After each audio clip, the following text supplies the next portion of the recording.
Welcome students, welcome to Manabadi videos. Telangana English examination 2024 నుంచి pattern మొత్తం మారిపోయింది. సో ఈ ప్యాటర్న్ని చాలామంది స్టూడెంట్స్కి వాళ్ళ కాలేజెస్లో అయితే చెప్పారు, కొంతమంది స్టూడెంట్స్కి ఇంకా స్టిల్ అండర్స్టాండ్ కాలేదు. సో ఆ ప్యాటర్న్ ఏంటి, ఎలా ఉంటుంది, so that is first thing. Then second thing వచ్చి ఎగ్జామినేషన్ టైం మేనేజ్మెంట్ ఎలా, తర్వాత ఏ క్వశ్చన్ ఎలా రాయాలి, ఎన్ని పేజెస్ వరకు మనం బైఫర్కేట్ చేసుకోవచ్చు. అన్ని క్వశ్చన్స్ వచ్చుంటాయి, బట్ స్టిల్ ప్రాబ్లం ఎక్కడ వస్తుందంటే టైం మేనేజ్మెంట్ లేకుండా చాలామంది స్టూడెంట్స్ మార్క్స్ అయితే కోల్పోతున్నారు. సో ఆ టైం మేనేజ్మెంట్ ఎలా చేయాలి, ఏ క్వశ్చన్కి ఎన్ని మార్క్స్, ఎంత టైం పెట్టాలి, దాన్ని ఎలా రాయాలి అనేది మనం ఈ వీడియోలో డిస్కస్ చేద్దాం. కంప్లీట్గా చూడడానికి ట్రై చేయండి, చాలా యూస్ఫుల్ వీడియో.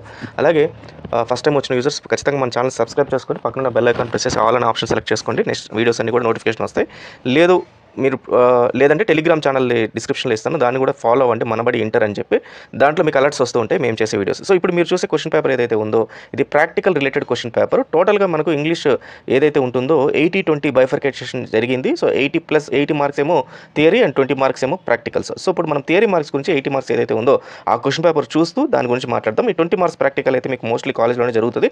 సో దీని గురించి నెక్స్ట్ వీడియోలో చూద్దాం. సో 80 మార్క్స్ క్వశ్చన్ పేపర్లో మీకు టోటల్గా ఇంతకుముందు ఏదైతే 100 మార్క్స్ ఉన్నాయో ఆ రకంగానే ఉంటాయి, కానీ బట్ ఓవరాల్గా అయితే దాన్ని మొత్తం కండెన్స్ చేశారు. క్వశ్చన్స్ అన్నింటిని కూడా తక్కువ చేసేసి మార్చడం జరిగింది. So section A, section B and section C అని చెప్పి మనకు 3 ఉంటాయి 80 మార్క్స్. సో మనకు ఈ సెక్షన్ ఏలో వచ్చేసరికి టోటల్గా ప్రోసు, తర్వాత పోయట్రీ అండ్ నాన్ డీటెయిల్ సంబంధించిన క్వశ్చన్స్ మనకు 3 సెక్షన్స్ కింద ఇవ్వడం జరుగుతుంది. సో ఒక్కొక్క దాంట్లో మనకు 3 క్వశ్చన్స్ ఇస్తారు. ఈ 3 క్వశ్చన్స్లో మీరు 2 క్వశ్చన్స్ రాయాలి. సో ఫర్ ఎవ్రీ క్వశ్చన్ వాళ్ళు 4 మార్క్స్ ఇస్తారు. టోటల్గా మనకి ఎంత వస్తుందంటే 8 మార్క్స్ ఫస్ట్ క్వశ్చన్కి, సెకండ్ క్వశ్చన్కి 8 మార్క్స్, థర్డ్ క్వశ్చన్కి 8 మార్క్స్. సో ఈ 8 + 8 + 8 అంటే 24 మార్క్స్ మీకు సెక్షన్ ఏ నుంచి రావడం జరుగుతుంది. దెన్ సెక్షన్ బి చూద్దాం. సెక్షన్ బిలో మీకు పారాగ్రాఫ్ క్వశ్చన్స్ ఉంటాయి, 2 పారాగ్రాఫ్ క్వశ్చన్స్ ఉంటాయి. సో 2 పారాగ్రాఫ్ క్వశ్చన్స్లో మీకు 4 ఆన్సర్స్ రాయాలి. టోటల్గా మీకు 6 క్వశ్చన్స్ ఇస్తారు. ఈ 6 క్వశ్చన్స్ నుంచి 1 word answer or else 1 sentence or 2 సెంటెన్సెస్లో మీరు మొత్తం క్వశ్చన్స్ అండ్ ఆన్సర్స్ రాయాల్సి ఉంటుంది. సో ఈ 6 క్వశ్చన్స్ నుంచి మీరు అవుట్ ఆఫ్ 6 4 రాయాల్సి ఉంటుంది అనమాట. అట్లా మీకు 4th అండ్ 5th క్వశ్చన్ ఉంటుంది. So 4th and 5th question కూడా రెండింటికి 4 క్వశ్చన్స్ రాయాల్సి ఉంటుంది. సో 4 క్వశ్చన్స్ రాయడం వల్ల ఒక్కొక్క మార్క్ ఇస్తారు. సో టోటల్గా మీకు 4th అండ్ 5th క్వశ్చన్స్కి మీకు 2 కలిపి 8 మార్క్స్ అయితే రావడం జరుగుతుంది. ఇది section B. Next final section C. టోటల్గా మనకు 48 మార్క్స్ సెక్షన్ సిలో నుంచే రావడం జరుగుతుంది. మొత్తం కంప్లీట్గా గ్రామర్ పార్ట్ని ఇక్కడ కవర్ చేయడం జరుగుతుంది సెక్షన్ సి.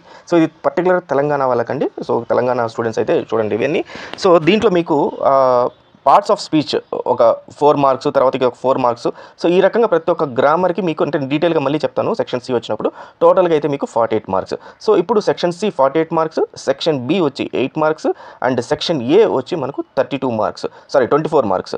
టోటల్గా మనకు వచ్చి 80 మార్క్స్ అనేది ఈ థియరీ పార్ట్లో ఉంటుందన్నమాట. ఇది మొత్తం పేపర్ ప్యాటర్న్.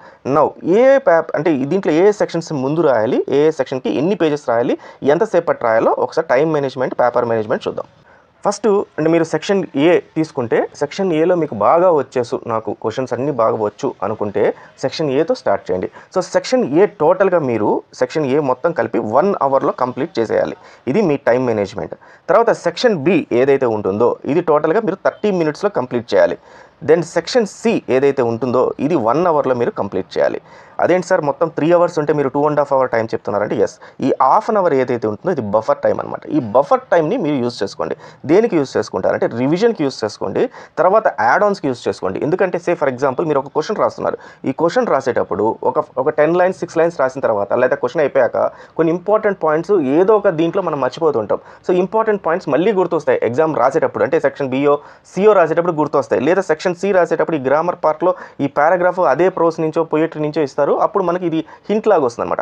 సో అట్లాంటప్పుడు ఆ 2 పాయింట్లు 3 పాయింట్లు తీసుకెళ్ళి మళ్ళీ ఈ క్వశ్చన్లో రాయగలిగితే మనకు ఎక్కువ మార్కులు వస్తాయి. సో టోటల్గా మీరు చేయాల్సింది ఏంటంటే సెక్షన్ ఏకి 1 అవర్, సెక్షన్ బికి 30 మినిట్స్ అండ్ సెక్షన్ సికి 1 అవర్. సో టోటల్గా 2.5 అవర్. నెక్స్ట్ 30 మినిట్స్ రివిజన్కి, తర్వాత బఫర్ టైం ఏదైతే మనం ఏదైనా ఎక్స్ట్రా ఆన్సర్ ఏదైనా మిగిలినా కూడా, లేకపోతే ఈ 30 మినిట్స్ మిగిలిన 30 మినిట్స్ని మనం ఇంకొక సెక్షన్లో ఎక్కడన్నా కూడా ఒకవేళ మనం అనుకున్న టైంలో కాకుండా ఏదైనా ఒక 5 నిమిషాలు 10 నిమిషాలు అయినా కూడా దానికి యూజ్ చేసుకోవడానికి 30 మినిట్స్ పెట్టుకున్నాం. సో ఖచ్చితంగా ఇదే టైం మేనేజ్మెంట్ చేయగలిగితేనే మీరు ఆన్సర్స్ ఎంత బాగా వచ్చినా ఇన్ టైంలో రాసి పేపర్ ఇవ్వగలుగుతారు. లేదంటే మాత్రము లేట్ అయిపోతే మాత్రం మీరు అనుకున్న మార్కులు అయితే రాకపోవచ్చు.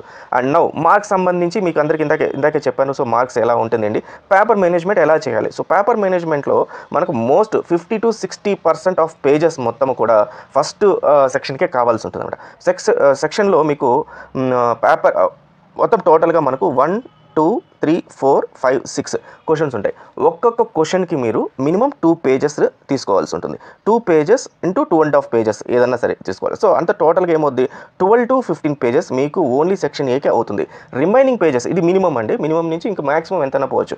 ఎందుకంటే సెక్షన్ బి మీకు మొత్తం కలిపి ఒకటే పేజ్లో వచ్చేస్తాయి section B, and section C కూడా టోటల్గా మీకు హార్డ్లీ 2 పేజెస్లో కంప్లీట్ అయిపోద్ది. సో కాబట్టి మీరు మినిమం ఫస్ట్ సెక్షన్ ఏలోనే మినిమం అయితే 12 to 15 పేజెస్ తీసుకొని రిమైనింగ్ 24 పేజెస్ కాబట్టి సో దాని తగ్గట్టుగా మీరు బైఫర్కేట్ చేసుకోండి. సో అలా బైఫర్కేట్ చేసుకుంటేనే మీకు అన్ని ఇదైతే కలిసి వస్తుంది. నౌ ఇప్పుడు ఏ సెక్షన్ని ఎలా రాయాలి దేని గురించి అని చూద్దాం.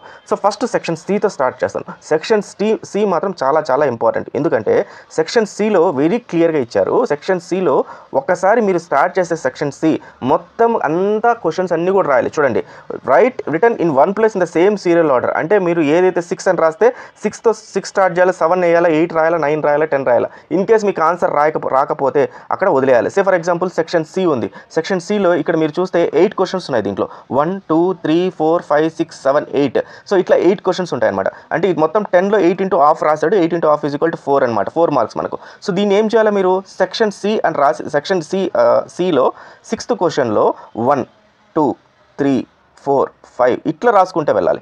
మళ్ళీ దాని తర్వాత ఈ సెక్స్ అనేది మనకు మామూలుగా లెఫ్ట్లో ఉన్న సీరియల్ నెంబర్ వేసే దగ్గర రాయాలి. ఈ 1, 2, 3 అనేది ఈ లైన్ గీసేసిన తర్వాత పక్క నుంచి రాయాలి. తర్వాత మళ్ళీ 7 రాయాలి. 7లో మళ్ళీ 1, 2, 3. 7లో కూడా చూడండి, మళ్ళీ 7లో ఏం చేశాడంటే ఇక్కడ సీరియల్ నెంబర్ ఇచ్చారు, రోమన్ నెంబర్స్ ఇచ్చారు. 1 అని ఇచ్చాడు. 1 ఇచ్చి మళ్ళీ ఇక్కడ 1, 2, 3 ఇచ్చాడు. సో ఇప్పుడు ఇది ఎట్లా రాస్తారు? 7 అనేది మీకు లైన్ ఇచ్చిన లైన్కి ముందర 7 అని రాసి ఇక్కడ 1 అని రాసి మళ్ళీ ఇక్కడ ఏదైతే ఉంటుందో 1, 2, 3, 4 అంటే ఒక లైన్ ఒక వర్డ్ గ్యాప్ ఇచ్చి మళ్ళీ ఇక్కడ రాయాల్సి ఉంటుంది అనమాట. సో ఇది ప్రాసెస్. ఈ రకంగానే రాస్తేనే పేపర్ ప్రజెంటేషన్ పర్ఫెక్ట్గా ఉంటుంది. ఆర్డర్లో రాస్తారు, ఎక్కడ కూడా మిస్ అవ్వదు. లేదంటే మాత్రం చిన్న తేడా వచ్చినా సరే మొత్తం మార్కులన్నీ పోతాయి. సో సెక్షన్ సి అంత ఇంపార్టెంట్ అనమాట. దెన్ సెక్షన్ సి ఒకసారి స్టార్ట్ చేస్తే 6th నుంచి 11th వరకు మీరు కంప్లీట్గా రాసేయాలి. ఇన్ కేస్ మీకు ఆన్సర్ రాకపోతే ఆ ఏదైతే ఉంటుందో దాని పక్కన మీరు 10th అని రాశారు, 1 అని రోమన్ నెంబర్ రాశారు, దీని పక్కన మీకు ఏదైతే ఆన్సర్ ఉంటుందో ఆ ఆన్సర్ బ్లాంక్ అన్న వదిలేయండి. అంతే తప్పితే 1 రాసేసి మళ్ళీ ఇక్కడ 2 రాయకుండా 3 అయితే మాత్రం రాయకండి. సో అలా వదిలేసేసి మాత్రం రాయకండి. ఖచ్చితంగా అట్లా వదిలేసేసి రాయండి. అక్కడ బ్లాంక్ కనబడి రాయండి. దెన్ మోస్ట్లీ అన్నిటికీ 2 లైన్స్ 3 లైన్స్ రాసి ఒక్కొక్క లైన్ వదలండి. మధ్యలో మనకి ఎలా పేజెస్ ఉంటాయి కాబట్టి చూడడానికి కూడా పేపర్ ప్రజెంటేషన్ చాలా బాగుంటుంది. బ్లాక్ అండ్ బ్లూ పెన్ అనేది ఎక్కువ యూజ్ చేయండి. ఒక్కొక్క ఇన్డెప్త్గా సెక్షన్ సిలో ఏమేమి ఇస్తారో చూద్దాం. నెక్స్ట్ సెక్షన్ సిలో ఇప్పుడు మనం ఏమేమి ఉంటాయో చూద్దాము. ఫస్ట్ 6th క్వశ్చన్ చూద్దాం. దీంట్లో అంతా కూడా మీకు అండర్లైన్ చేసి దీన్ని పార్ట్స్ ఆఫ్ స్పీచ్ రాయమంటారు. అండర్లైన్ చేసిన ప్రతి ఒక్క వర్డ్ పార్ట్స్ ఆఫ్ స్పీచ్, ఓ కానీ లేకపోతే లాస్ట్ కానీ ఇవి. సో ఇది మీకు పార్ట్స్ ఆఫ్ స్పీచ్ మొత్తం కంప్లీట్గా వచ్చి ఉండాలి. ఆల్రెడీ మీరు చదువుంటారు కాబట్టి కాలేజ్లో అది easy. Then the most easy part ఈ సెక్షన్ సిలో చూసుకుంటే మీకు 7th పార్ట్ ఒకటి అండ్ 11th పార్ట్ ఒకటి ఉంటాయన్నమాట. ఈ రెండు చాలా ఈజీ. స్కోరింగ్ కూడా దీంట్లో ఏంటంటే ఏ అండ్ ది ఏవైతే ఆర్టికల్స్ ఉంటాయో అవి ఫిలప్ చేస్తే సరిపోతుంది దీంట్లో. కాబట్టి ఏ అండ్ ది తెలుసు కదా, ఓవల్స్ వచ్చినప్పుడు అండ్ రాస్తాము, ప్రపోజిషన్స్ ఇట్లాంటి ఏమైనా వచ్చినప్పుడు ది రాస్తాము. ఏ అనేది నేను అంత ఇంగ్లీష్లో ఐఎమ్ నాట్ పర్ఫెక్ట్, బట్ మీ ఒకసారి టీచర్ని కనుక్కోండి. ఏ అండ్ ది ఏవైతే ఉంటాయో ఇవి రాస్తే సరిపోద్ది. Then any 4 of the following sentences correct underline the ఇదేంటంటే మీకు సెంటెన్సెస్ని మీరు ఏదైతే ఉందో ఇది రాంగ్ సెంటెన్స్ ఏంటి, రాంగ్ ఎర్రర్ ఏముంది అనేది ఈ 11th క్వశ్చన్లో ఈజీగా కనుక్కోవచ్చు అనమాట. So for example athletics are my favourite sport. So sport అన్నప్పుడు ఇక్కడ అథ్లెటిక్స్ అనేది రాకూడదు అనమాట. Athletics is my favourite sport. So అట్లాంటి ప్లూరల్, సింగులర్లు ఇట్లాంటివన్నీ కూడా ఉంటాయి. చాలా ఈజీ. ఈ 2 పార్ట్స్ చాలా ఈజీ. అండ్ కష్టం అండి ఏంటంటే 8th క్వశ్చన్లో మొత్తం ప్రపోజిషన్స్ రాయాలి. దీంట్లో మీకు ఎక్కడ హింట్స్ ఉండవు, ఓన్లీ బ్లాంక్స్ ఉంటాయి. సో ఈ బ్లాంక్స్ని యూజ్ చేసుకుంటూ మీరు మొత్తం కంప్లీట్గా ప్రపోజిషన్స్ మీ ఓన్గా రాసుకుంటూ రావాల్సి వస్తుంది. దెన్ 9th మొత్తం కూడా వర్బ్స్ గురించి రాయాలి. సో వర్బ్స్ తర్వాత అది డిఫరెంట్గా ఉంటాయి ఈ 9thలో. సో వర్బ్స్ అనే కాదు డిఫరెంట్ కూడా ఇస్తూ ఉంటారు. కాబట్టి 9th అంతా సంబంధించిన దాన్ని. దెన్ 10th ఏదైతే ఉంటుందో ఇది మీడియం టఫ్గా ఉంటుంది మనకు. సో మీడియం టఫ్ దీంట్లో ఏంటంటే సెంటెన్సెస్ అన్నీ కూడా ప్యాసివ్ వాయిస్ ఉంటే దాన్ని రెగ్యులర్ వాయిస్ ఉంటే passive voice, indirect speech, direct speech, indirect speech ఇట్లా మొత్తం అన్నీ కూడా దీని గురించి ఇస్తారు. సో దీనిపైన మీకు కొంచెం పట్టుంటే సరిపోతుంది. ఒక మీడియం డిఫికల్ట్, నాకైతే మీడియం డిఫికల్ట్ అనుకుంటున్నాను. సో మీకు ఎలా ఉంటుందో అయితే నాకు తెలియదు. సో ఇది మొత్తం కంప్లీట్గా section C. Next section A and section ఏలో చూద్దాం. సెక్షన్ ఏలో మీకు టోటల్గా చెప్పినట్టుగా ప్రోస్ అండ్ పోయమ్స్ నుంచి మీకు టోటల్గా 4 క్వశ్చన్స్ వస్తాయి. సో 4 క్వశ్చన్స్లో అంటే మీరు ఒక 4 చాప్టర్స్ ప్రిపేర్ అయిపోతే ఇక్కడ ఒక 4 చాప్టర్స్ ఇక్కడ ఒక 4 చాప్టర్స్ పర్ఫెక్ట్గా ప్రిపేర్ అయితే ఈ 2 క్వశ్చన్స్ ఈజీగా రాసేయచ్చు. సో దీంట్లో అయితే మనం హింట్స్ అవన్నీ ఏం లేవు. ఖచ్చితంగా అయితే మొత్తం అంతా ఖచ్చితంగా చదవాలి. కానీ ఒక్క ఇన్ఫర్మేషన్ ఏదైతే ఉందో మీరు ఏంటంటే ఆ లెసన్ నేము తర్వాత ఆథర్ నేము ఏదైతే ఉందో అది మాత్రం గుర్తుపెట్టుకోండి పర్ఫెక్ట్గా.